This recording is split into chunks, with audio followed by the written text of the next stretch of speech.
right. Well, good morning, everybody. Welcome to the Midwest Center for Nonprofit Leadership's navigation series. We do these about once a month, usually on Tuesday mornings, just like this morning. Thanks for taking time out of I know you're extremely busy.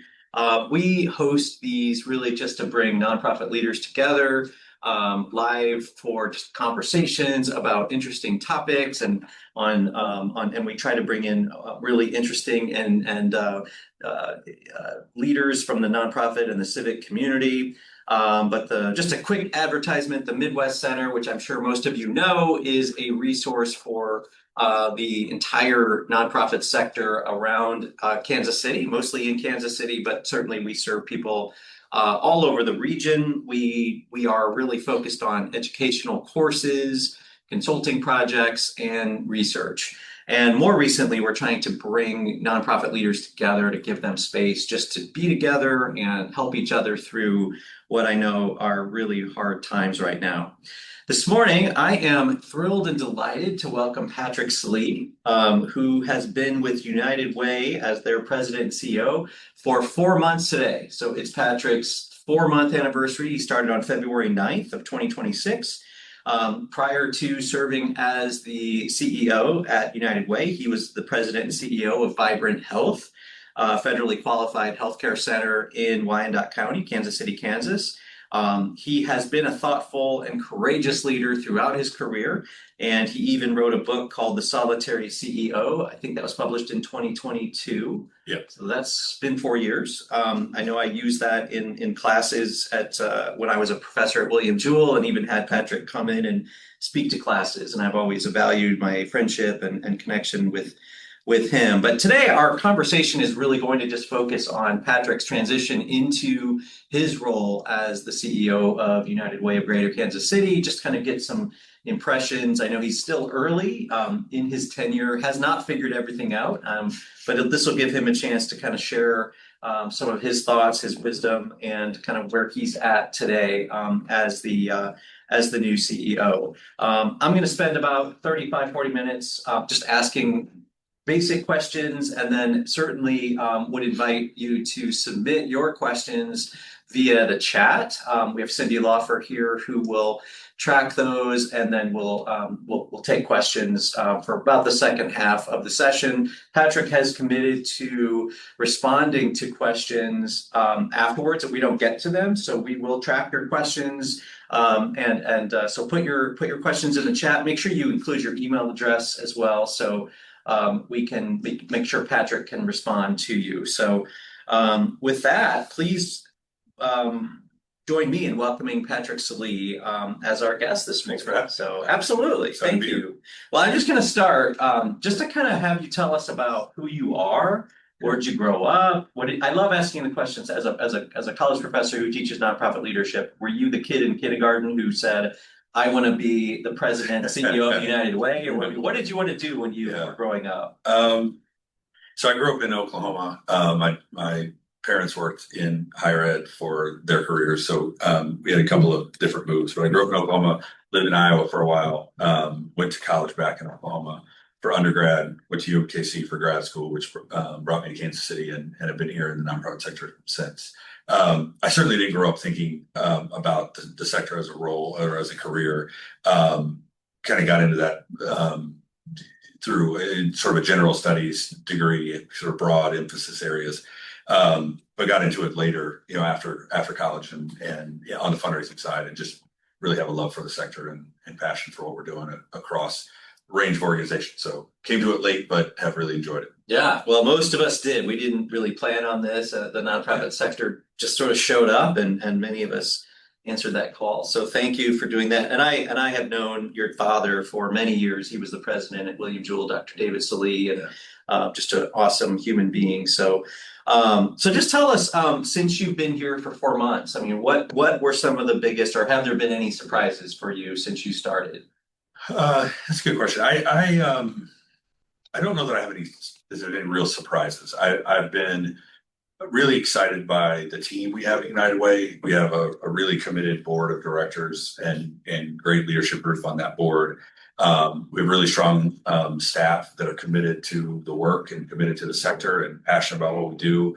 I'd say if there's a surprise, it's probably the number of things we have our hands in and are involved in that felt like I knew a lot and of places where we showed up and what we're involved in, what we're doing. Just coming in, I've been at United Way funded agencies basically my whole career, so felt like I had good awareness. But we have our hands in a lot more things that are involved in stuff that I wasn't aware of at really deep levels, and so it's been great to see what we're doing in different spaces. Yeah, yeah. So no, I certainly understand that as a as a person that's been in the sector for a long time. I'm always surprised by the breadth and depth, and then you all I know have a lot of national support and research and resources that I know is awesome too. Yeah. Well, maybe you could just tell us a little bit about, having served as the CEO of a FQHC, really focused on health equity and providing access to healthcare. How do you think that, and I will say, when you and I talked before, I mean, something that really struck me was that there was you were working in a neighborhood and in a community that needed a lot of support, a lot of help. You mentioned there was a bullet hole in your office window, which I was like, wow, okay, that's interesting. I mean, tell me about that and your transition to this new role. Yeah. So I think there's a couple of things on this. When I started at Vibrant Health 9.5 years ago or whatever it is now, the number one question that we got was, what are we going to do to move Wyandotte County into county health rankings? County health rankings being driven by factors that are controlled in clinic or managed in clinic, and then a bunch of factors that happen outside in community. And to move the needle, as you really dig into it, to move the needle, you're not going to move it in things that are happening in clinic. And I'm not a clinician, so I spend a lot of time thinking about and working on, and we built teams around and a heavy workload around what are we doing outside of clinic to help improve systems and community, and what is our role in anything from housing, community organizing, food access. Not that we're going to play a driving role, but what is our role in that stuff? And really that those issues, the 80% of the issues that drive health outcomes, are really integral and key to moving the needle on life expectancy and income opportunity and those sorts of things.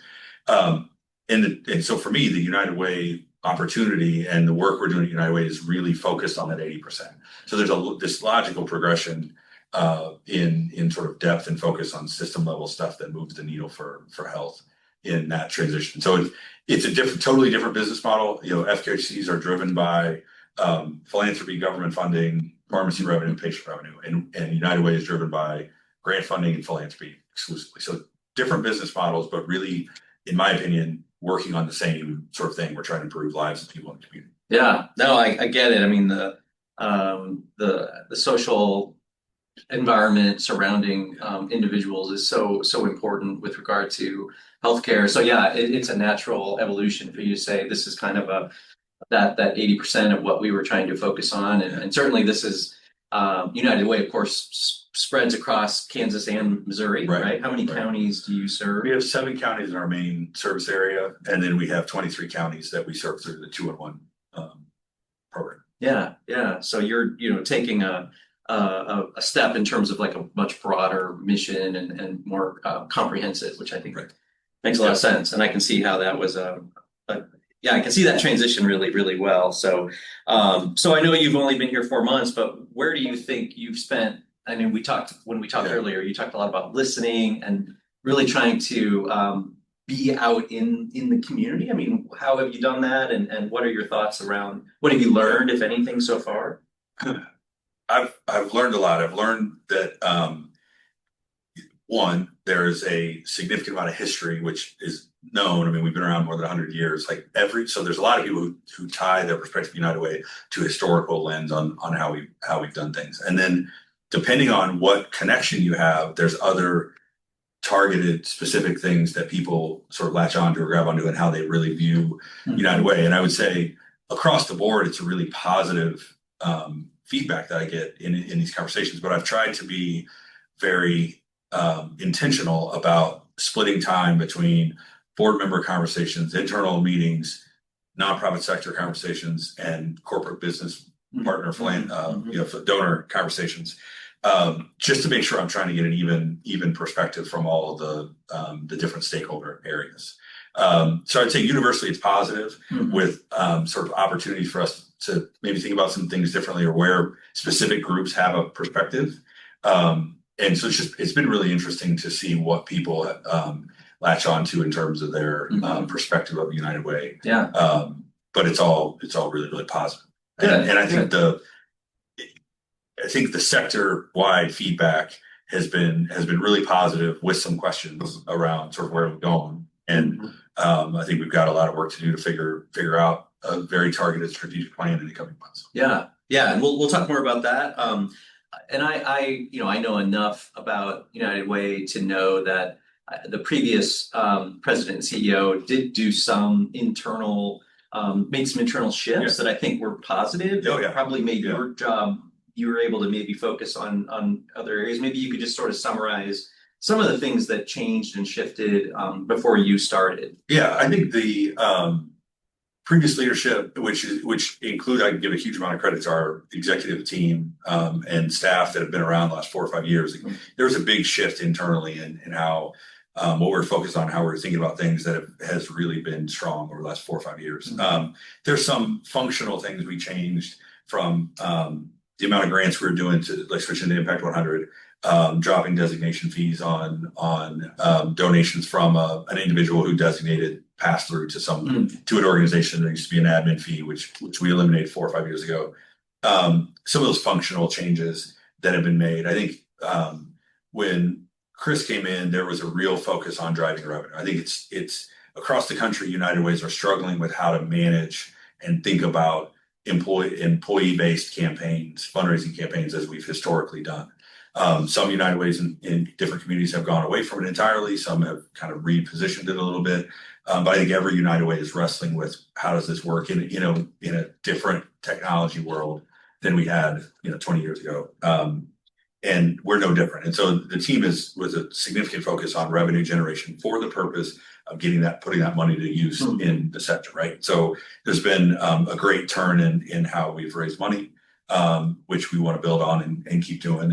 And so I would say that I'm walking into have walked into a place that's really strong internally and doing a great job in fundraising. Oh, and that's great when you can kind of come in and things are healthy, they're working, and you're right. I know members of your team, and they have done a great job through the last few years. So I'm going to pivot a little bit. You mentioned part of what United Way focuses on is the nonprofit sector, which that's really our audience today, are nonprofit leaders from around the greater Kansas City region.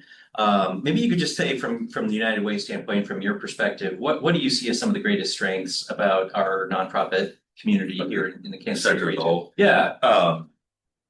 I think there's a couple of things. One, we've got a huge amount of talent in just people who are committed to work in the sector. It's not a pass-through thing. It's not a temporary gig until they find the next corporate gig. There's a real depth of talent across all sort of niche areas in Kansas City. There's also a ton of really strong organizations. I think we'll talk later about some of the challenges on the horizon for the sector, but we have a ton of really strong organizations. We have a lot of talent, and that's great because there's a huge amount of need in Kansas City, and so we've got all of us got our work to do, right? But I've spent my whole career in Kansas City related to the nonprofit community and just love what we produce in terms of impact and innovative organizations doing cool stuff.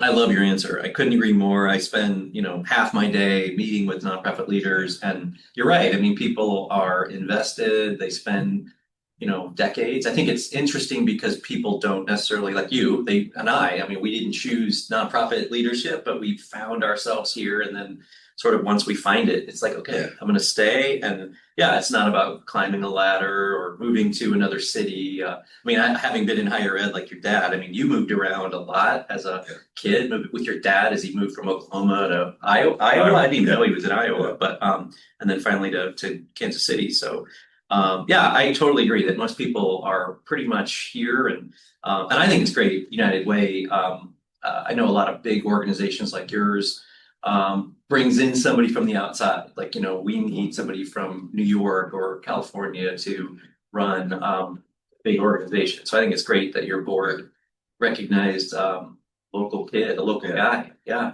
I do too. Yeah. They may regret it one day, but I doubt so it. far I like it. I doubt it. Well, that's great. Well, you mentioned, challenges.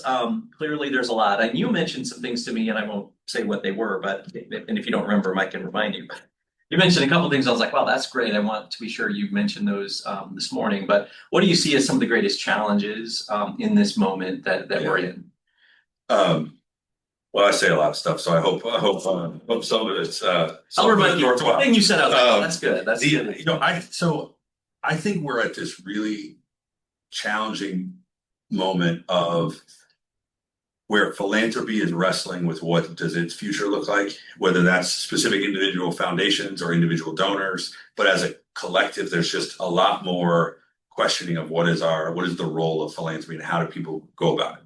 And then government funding being cut across the board in so many different ways at so many different levels.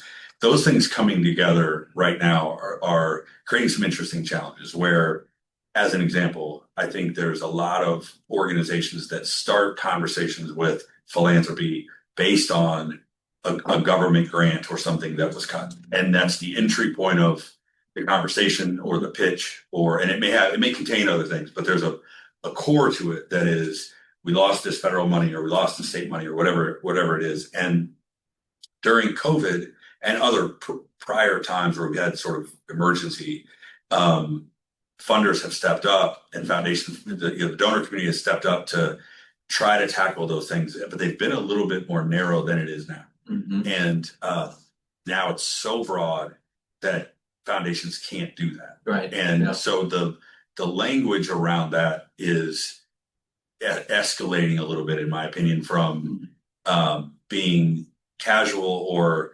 empathetic and let's see how we can work around this, to pretty firm that we aren't, foundation world, philanthropy world isn't a solution to government money going away. And I think that organizations that sort of win through this are going to be the ones that change the conversation around what programs are we cutting, what efficiency are we creating, what mergers are we considering, those sorts of things that have been really uncomfortable to talk about or off the table.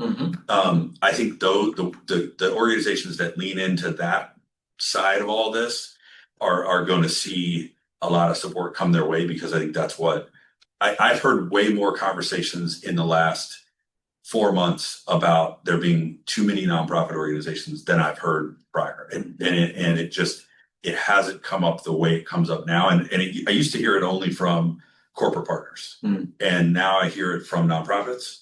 I hear it from individual donors, corporate still, and it's just way more prevalent. And some of that could be, I'm in a different job, and so it's a more relevant conversation. But I also think it's a trend associated with the limited resources that are available. It's prompting this question more.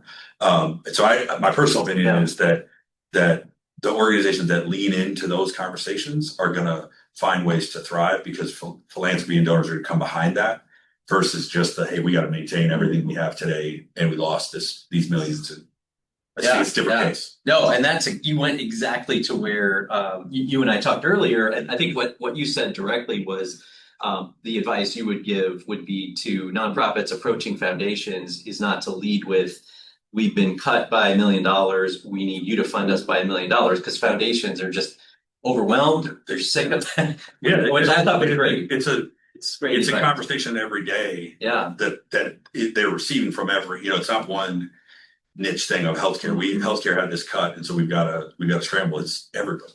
Absolutely. Yeah, no, and I think you're right. And I think you're also 100% correct around the notion that the sector itself needs to reorient. And that might mean, at least collaborations between nonprofits, maybe mergers. I hate to say that there may be closures, but that's probably something that's the reality. And I mean, we do a study every couple of years here at the Midwest Center on just counting the number of nonprofits, and I mean, we think it's probably between 11 and 13,000 in the city without even counting all the churches. And so it's a lot of nonprofits, which is good, but also it's a lot of competition and duplication. And so I think I also hear and am part of those conversations every day about, do we need that many? And, I think there's something to be said around, really examining that. And I think that's a good set of advice because there's no question that the government it's on a different path. And I think if we've learned anything in the last 2 years, it's that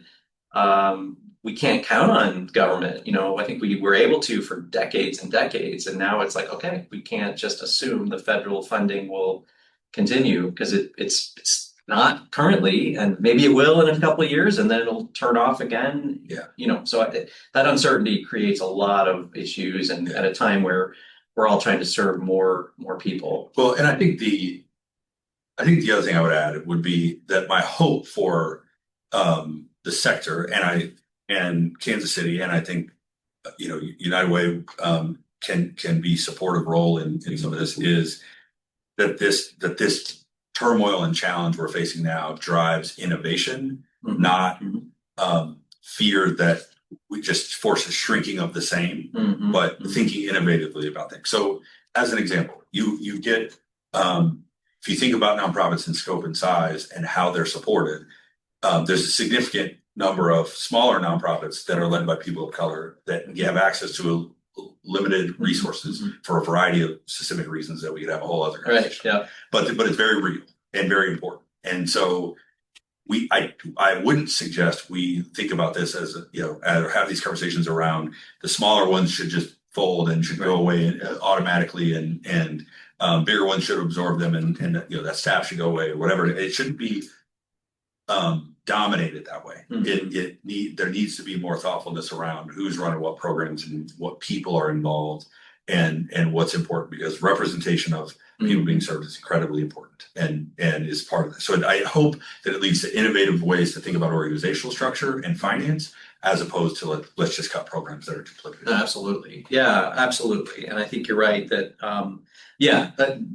mergers and more collaboration doesn't mean cutting out the nonprofits that are really serving neighborhoods and communities that are marginalized, underrepresented, and we need leaders. I've seen, tens of, not hundreds, but lots and lots of nonprofit leaders from communities that, just little old ladies that showed up in classes that are just like, I have a problem on my block. I'm going to start a nonprofit. And, that's how you change neighborhoods. That's how you change neighborhoods, right? And I guess I'm interested in how does United Way play a direct role in the ecosystem? From our standpoint into understanding, I know you provide funding, but maybe you could talk a little bit more about your role specifically in the nonprofit sector. Yeah, so I think this is an open question. And I mean that respectfully. I think the organizational history, depending on leadership and leadership teams, has engaged in this a little bit differently over the years. I think we've had our moments of wanting to raise funds and make grants, and that's our role. And in some ways, that being our role is also how we're proposing our value proposition. I think in more recent years, we've tried to engage a little bit more depth in convening and collaboration and helping connect dots. I think that's a thing our team is really energized by doing more of, and getting more involved in conversations that are happening or collaborations that are working on food insecurity or unhoused services and those sorts of things, where we're not interested in jumping into direct service and trying to put ourselves, insert ourselves in service providing that is not our expertise or lane, but there's some connecting of dots and playing this convening role between corporate Kansas City and civic leadership and elected officials in the nonprofit sector that is a gap. And we've done that now over the last few years a little bit more than we did prior, and done it pretty successfully. And I think we all are pretty energetic behind being able to do more of it. So I think there's a lot of opportunity we can be involved in that maybe historically, if you think in the long term history, we wouldn't necessarily be the automatic call or the people you think of right away. Yeah. But I think that's a lane where people on sort of all sides of the conversation could benefit from this. Absolutely. And from my seat here at the Midwest Center, yeah, that is not a role we fill very well, or I don't think Nonprofit Connect fills it either in terms of like, I think we talk to the nonprofit sector. I think Nonprofit Connect does too. And we're not talking to corporate leaders or government leaders. And so I love that you're kind of in that space of the bridge between the other sectors, which I think is so important. Yeah, I think so one question that sort of I think people at United Way, at any United Way, wrestle with a little bit is, are we a nonprofit service provider? Are we a traditional nonprofit organization, or are we a funder? And I reserve the right to learn that I'm wrong on this thought over time. But my position would be we're both and neither. And the neither part is like where the power is in terms of we're not really a funder. We don't sit on a bunch of money where we're giving out 5%. It's not our business model. So we aren't a foundation, but we do some things similar enough that we can be in the room. We are a nonprofit organization. We are a 501c3. And so we have all the governance challenges, but we're removed in a bunch of ways, not entirely, but we're removed in a bunch of ways from direct service, at least in the way that most organizations provide it. And so we're also not exactly that, but we are a little bit. So we have knowledge and experience and awareness in both rooms without being fully of both rooms. And which I think that's where the power is on the neither side of it. Yeah. Do you all, this is not on my list of questions, but do you all provide any kind of advocacy, or I don't want to say the word lobbying, but because that's an area that I think it'd be great to see more outreach to getting the sector more engaged in Topeka or Jeff City, maybe DC. Is that something you see yourself playing a role in, or maybe short answer possibly? Yes. I mean, short answer would be a firm yes. I think it is a role that is needed. I think how that looks and shows up is still very TBD. In terms of, as I've had conversations with nonprofit CEOs over the last 4 months, very few have time or committed staff to it. But there's also such a range of issues that we couldn't possibly be a strong player in all of those issues. But we can identify some issues. And I think the other place that I think we can really be valuable is being a resource for legislators. I think sometimes in the advocacy space, we all take a lens that we need to convince people of things with a sales pitch that will drive them to change their position on a vote or a policy or a funding bill or whatever. And I think there's a more effective way in terms of being a resource where you can build trust and confidence and credibility to then be able to advocate on some things. And I think that's where we have a lot of room to play on behalf of the sector is in the information sharing and sort of partnership with our elected officials at all levels. Then give us room to be more effective in helping someone on an actual issue related to their niche. I had a call over the weekend from one of my college professors, political science professors, asking me if the sector has taken a position on the elimination of the state of Missouri's taxes, payroll taxes, and the answer is I don't even know. I mean, I don't see anybody that's saying, and to be honest, I'm sure there's an impact on nonprofits if you remove the income tax. What does that mean? So, I mean, that's an interesting question that it would be nice if we had a collective way to articulate, at least this is the unintended consequence of this. So, and that's a challenging, that particular policy one is a challenging one. I don't know who in Kansas City has that authority to sort of convene and then make that sort of comment or whatever. And that I think ends up being part of the challenge in us functioning as a sector with some level of collaboration, because there is no entity that's sort of the National Council of Nonprofit. Nonprofit Connect has played some roles like that, although they've done advocacy. We are forming our policy cabinet that our board is our executive committee of our board is approved and is for. We haven't gotten that together yet, but the reason I bring that up is I think there's opportunity where engagement in that policy cabinet will have representation from the sector, from our board, and from corporate community. Right. And so right. ideally they're wrestling a little bit with those questions. with those Yeah. questions. No, I love it. That's actually a phenomenal gap that I think needs to be filled. And yeah, I think Nonprofit Connect played a bit more of a role in the past in setting those kinds of legislative or advocacy agendas, and I don't think they have for a while. So and we're about 30 minutes in, and we'll pause in a bit to start taking questions. So please submit those in the chat in writing. Again, here with Patrick Sallee, the President and CEO of United Way of Greater Kansas City.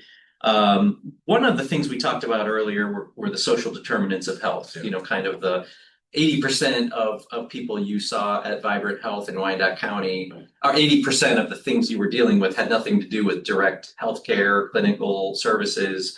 How do you see as a sector, the nonprofit sector, how can, and maybe we've already talked about this through advocacy, but how do you see nonprofit leaders playing a role in addressing those larger questions, of kind of the ecosystem and responding to the root causes of poverty or hunger, homelessness?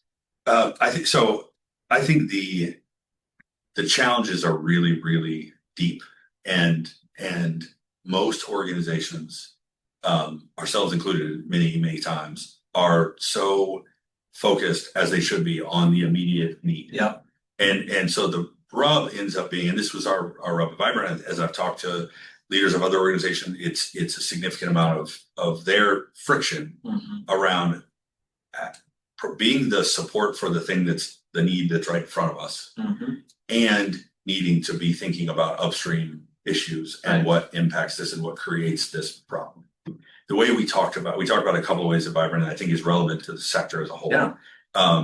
But one, specifically at Vibrant, is thinking about our services as sort of a Band-Aid. And I don't mean that in disrespect to the services, great high quality care, but in terms of we're dealing with people coming in with challenges every day, as every nonprofit is. But how do you get upstream so 10 years from now, maybe there's less of this same challenge and there's better outcomes? Right. That shows up in life expectancy. So if you look around the metro area at life expectancy data, which as soon as I say that, I think the CDC has removed that from public domain. So go figure. But if you look at it by census tract, you can tell that there's a 20-year gap in life expectancy between dense populations with high poverty and areas more affluent. Right. It's a direct correlation. And so there's a big, and I used to get this question when we talk about this in my last job of why don't people move? And I think that's for many reasons, the wrong question. But the issue to me is, why do we as a society accept that this is true? And so we've got a lot of work to do, but I think United Way can play a role in trying to balance that friction for folks around what is this daily fire that we're dealing with, and what's the systemic change we can help solve. And I don't know that there's any convening happening, and there's great partnerships happening. I should say great partnerships happening, but there's not any sector-wide convening happening around systemic change. Yeah, agreed. And yet, I drive a van for Uplift every month, and first Monday of the month, Cindy came on the van one month a few months ago, and we served 100 homeless people. I drive the West Route, which is out in Wyandotte County, and and I know we're not, we're just there to give out hot meals and clothes, and we're not doing anything. And it's important to change their circumstance. Very, very but it's important. Yeah, it's helping them to suffer less. Yeah, exactly. And I get that, but and like you mentioned, some of that is super important, and that's going to make a difference. Yeah, we got to find a way to do both. Yeah,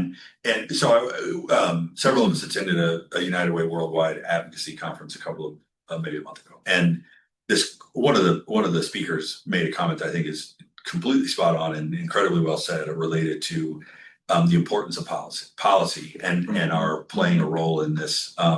In their community, they had passed a ballot initiative to fund some early childhood education stuff to the tune of like $20 million a year. And it was the initiative, the support organizing the initiative was funded by United Way in that community. And the speaker said, you can't golf tournament and chicken dinner your way to 20 million a year. And you can't, right. Yeah. Right. So we collectively, the sector, have to really get assertive on some of these policy things, because that's the way we're going to move the needle in a major way. Yeah. Right? Which is part of what I loved about what you see as United Way's place in all of this work, with kind of convening leaders in the corporate and government sectors, because I think I spend my time, we're talking to ourselves most of the time, and hopefully providing good resources to nonprofit leaders, but I think what you're doing, what you could do more of, I think is really incredible. So I've got one more question to ask, and then we'll start taking questions. Do we have any questions yet? Yes. So good. Two I'm going to combine together, and then one other. So we have a couple questions. But I'd love to hear you talk a little bit about your strategic planning process and what's coming, how you plan to kind of address that, and how nonprofit leaders could be involved in that. Yeah. So there's a lot in this topic that we're still working to figure out. But we operate on a fiscal year, July to June, and so our new fiscal year kicks off here in a few weeks. And this fall we will start a strategic planning process that we want to wrap up about a little less than a year from now. I came in thinking we have some framework already. A lot of great work's been done by the leadership team in the past that we can build on, and let's do some work and build on this and go. And after it didn't take long before I felt like we really need input from the sector, from funders, from our corporate community, from all of the stakeholder groups in helping us create that path. And so I can't speak to what it exactly will look like, but we will absolutely be looking to engage the sector in feedback on where does United Way go, and how do we get there, and what should we be prioritizing. So I also recognize, like, opening the door to that level of feedback means you also open the door to let a few people down in the process with where you land. So would ask for some grace in that as we navigate it. But our goal is to get feedback from all of those key stakeholders, or at least representatives of all the stakeholders that help drive where we're going. And so far, anecdotally in my 100 or whatever meetings I've had across all those groups, there's a lot of alignment. So I don't have concerns. It's going to be a wide range of recommendations, but I'm excited to get the feedback. Yeah, I love that. Yeah, and we at the Midwest Center do a lot of strategic planning, and that's our philosophy, as you articulated, of just building a plan with as much feedback from the people that will be impacted. And so I love that, and that you don't have to know what that looks like yet.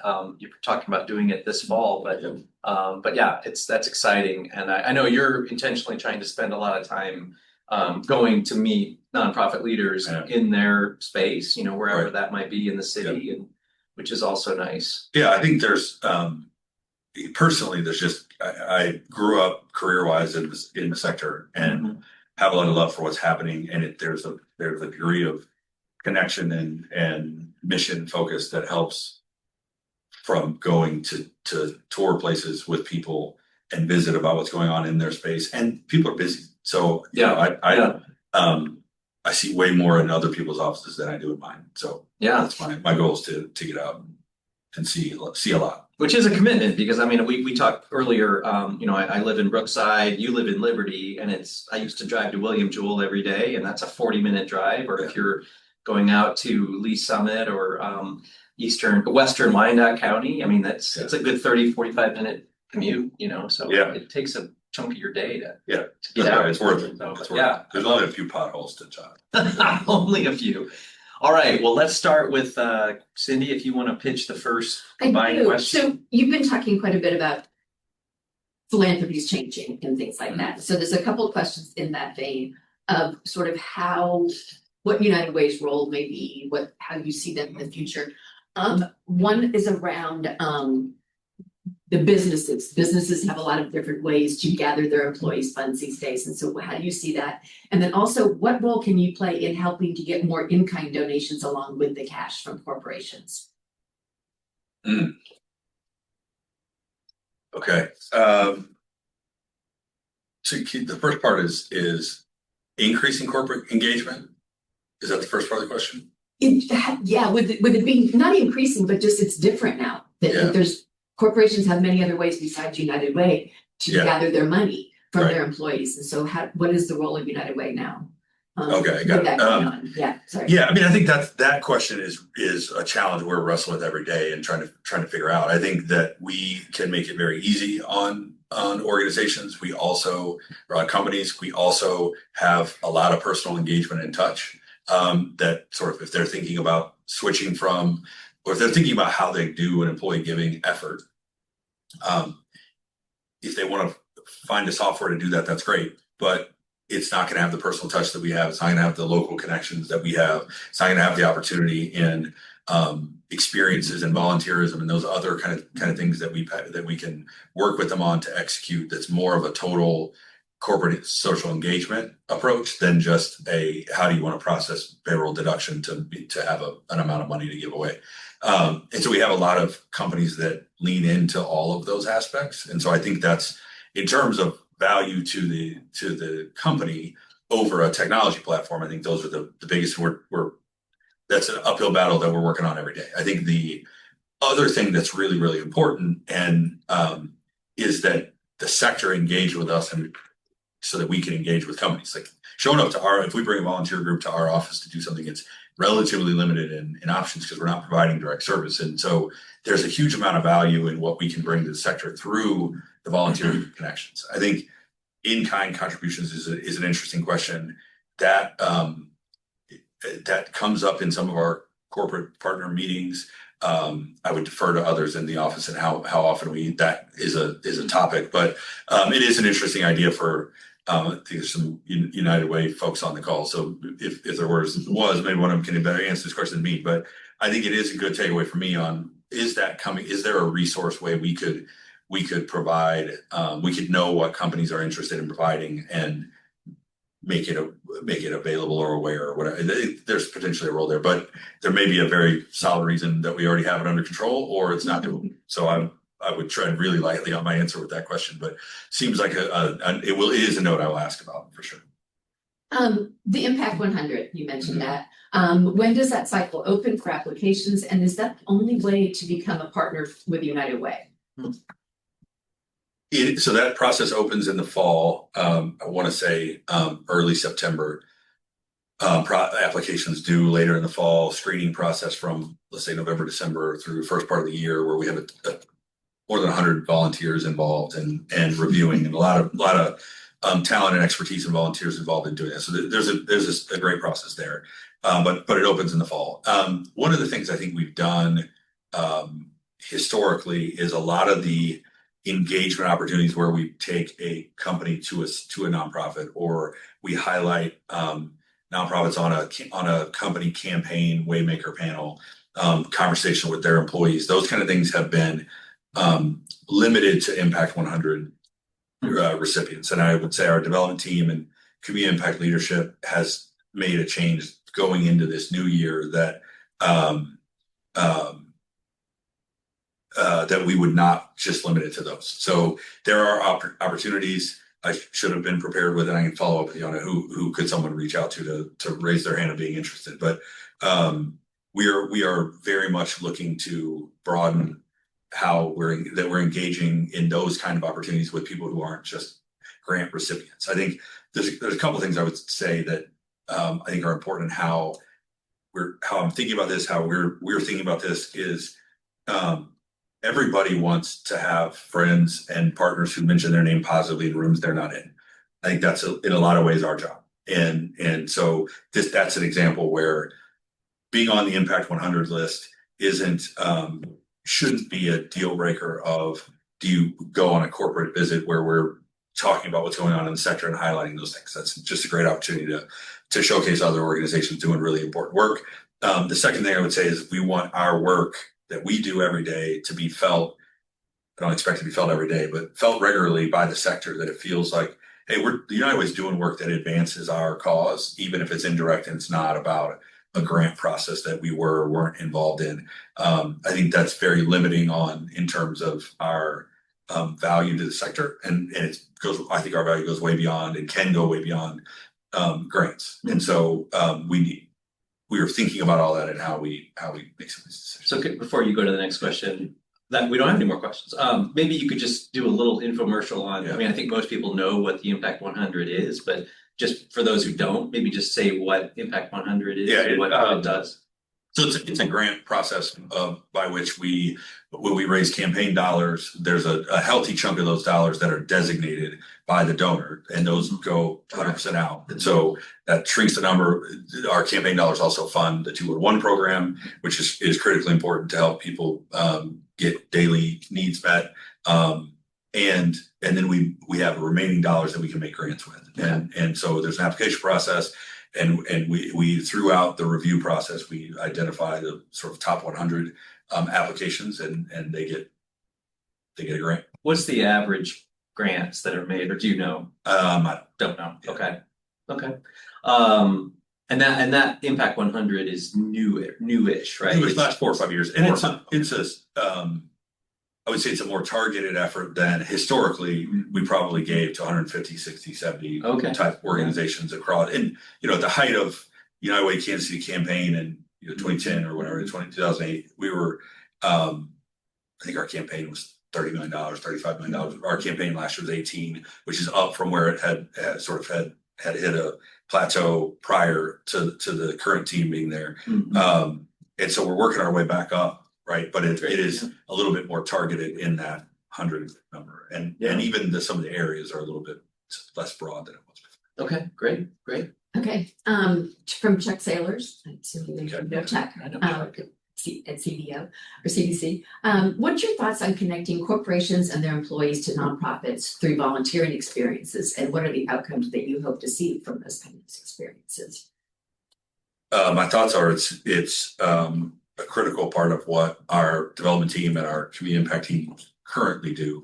One of the really nice things about so many of the meetings I've been able to have so far with the sector is hearing comments from executive directors and CEOs saying we had a bus tour that United Way organized with this employer stop at our place, and we did a presentation, or they got engaged with clients or whatever it may be, and one of those people became an individual donor and then became a board member and has had long engagement, and so that's that connection piece where we're introducing people that might like each other and hopefully do, and there's a relationship. We can't control it and we can't direct it by any means, but we can hopefully create the space for it to exist, and we've done that for a while really well, and we want to keep doing it. Okay, good. Another one? Okay. Yeah, so from Courtney Brooks, who in Kansas City is currently convening and engaging the corporate community around philanthropy and community investment at scale? Is there an opportunity for United Way to play a larger role in that space?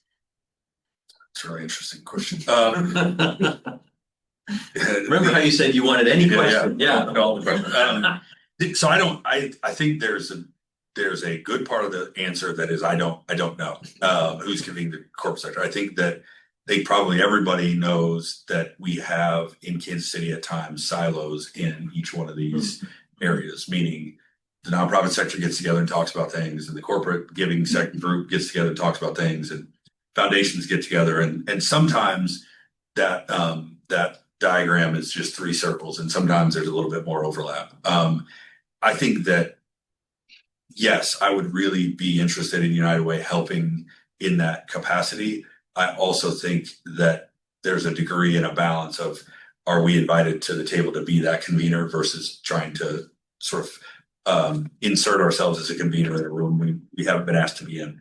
I think we can in the long run. I think that we can absolutely play a role in that. I think there's all of this, in my opinion, there's so much about how this is unique to United Way, just any organization shows up, and the credibility you build, and the offer to help, and the way you support your partners first versus asking for support, that I think there's a lot of ways in which we can build relationships, continue to build deeper relationships where we're seen in that vein a little bit stronger. And I think we are. I know there are a lot of conversations we're involved in where around specific sector issues like food insecurity, where we're deeply involved in some conversations that are cross sector, corporate giving and foundation giving.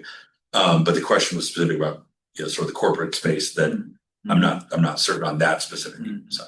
And I know the Kansas City Business Journal does an annual breakfast, and it's very, very big. It's gotten so big to have to move locations. But you're right. I don't know if there's a place that's convening and having that dialogue. Somebody wrote here, Philanthropy Missouri brings together all the philanthropic sectors in the state. I don't know if that's familiar to you guys. I have been, and I happy to have anybody chime in, but I don't know if are they still active? Are they still? I know there's been efforts over the years to have more of a statewide entity that helps bring together the sector. I love it because that's exactly back to the question around the linkage between the nonprofit community and at least the state of Missouri with the legislature, the governor.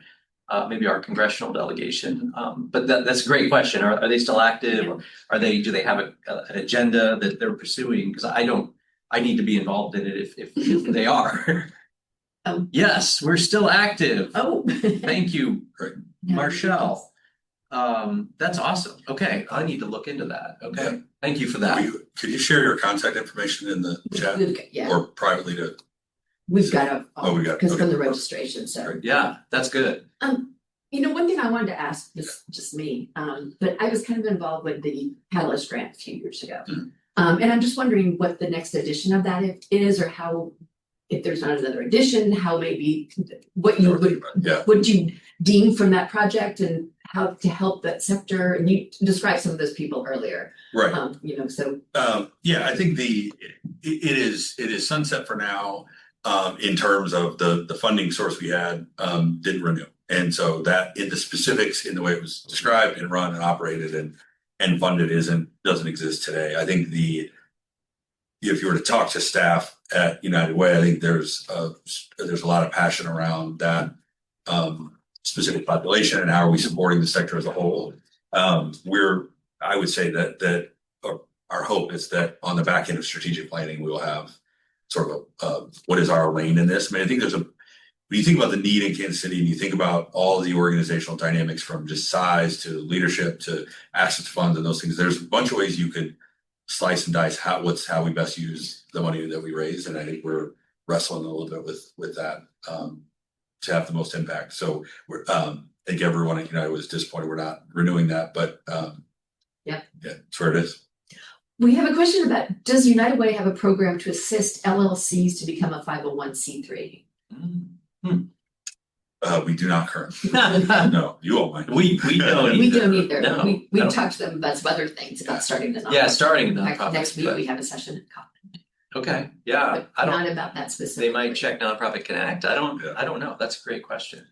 Yeah, I mean, we're happy to help dig into that as a project, but we don't have any classes on that topic. So, well, we're down to about 6 minutes. I'm assuming there aren't any more questions. I'd love for you and maybe because I know I'm a big fan of the Solitary CEO. Is there anything you'd want to mention about this book that you wrote 4 years ago, or how that impacts your life today? I think so. I wrote a book, Solitary CEO, based on personal experiences with sobriety and time that I spent in jail related to some challenges around that, and how some of those experiences related to leadership, particularly executive leadership, where the cliche around it can be lonely at the top. And I think the general premise of it is I think we drive some of that ourselves and can work around it a little bit. Not entirely, we can work around it a little bit if we're not careful. And just how we think about leadership so that it isn't such an isolating thing. I think in sort of the broad sense, the experience informs how I think about the sector, how I think about our work, how I think about how I show up.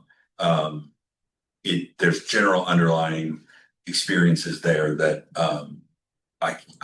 that are part of me. So I can't I'm not interested in shaking them. I'm not, so it just informs how I think about the work that we do and trying to have an impact in the community. I love it. I mean, it took a lot of courage to write about and not try to push away that part of your history and the fact that you were so open and and I appreciate the humility that you have, and it's awesome. So I appreciate that. and I know you were like, I don't have to talk about that, but I think it's an important. I'm not trying to sell your books. I'm just trying to say that you've had a really fascinating and courageous journey, and I love that it informs you. I hope you're not lonely as a solitary CEO. I hope you have some friends, people you can talk to. You can talk to me. A couple people take my call. Okay. So final question. If everyone in this room could leave today with one challenge, one opportunity, or one action step from you, what would you want it to be? If there's one sort of final message. I think I would go back to the question you asked earlier about the moment we're in.